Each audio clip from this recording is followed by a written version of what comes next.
గాంధారి శాపంతో యాదవుల్లో ముస్లిం పుడుతుందంట. ఒక యాదవ స్త్రీకి రోకలి పుట్టింది. ఆ రోకల్ని ఎక్కడ యాదవ కులానికి ఇబ్బంది అవుతుందో అని తీసుకెళ్ళి నదిలో పడేస్తారు. అలా కొట్టుకుంటూ వచ్చిన దాన్ని ఒక బోయవాడు బాణంగా చేసి శ్రీకృష్ణునికి వేస్తాడు. ఆయన నిర్యాణం చెందాడు. ఎంత హిస్టరీ! కృష్ణ వందే జగద్గురు. ఆయన జగత్తుకంతటికి నువ్వే దేవుడు. గ్రంథాలు పట్టుకొని చదివితే కృష్ణ వందే జగద్గురుని ఆచరించాలి. భగవద్గీత చదివి ఒక పుస్తకాలు పట్టుకొని బ్యాగులు పట్టుకొని రోడ్ల మీద తిరిగితే, బజార్లో తిరిగితే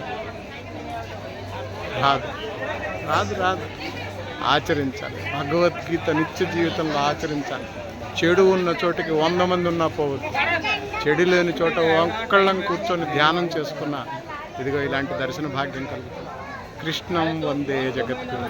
కృష్ణ స్వామి ఆయన యాదవులను రక్షించటానికి కోసం ఇంత మహానగరాన్ని నిర్మించి నువ్వు అంతర్ధానం అయిపోయినావు. జగత్తుకి ఎంత మంచి మాటలు చెప్పావు తండ్రి. భగవద్గీత ఆచరించేవాడు లేడు. మేము చదువుకున్నాం అని గొప్పలు చెప్పుకునేవాడు తప్ప అందరూ ఆచరించి హిందూ ధర్మం పరిరక్షించబడేటట్టు కాపాడుతండ్రి. నమో నమః నమో నమః. కృష్ణం వందే జగద్గురు.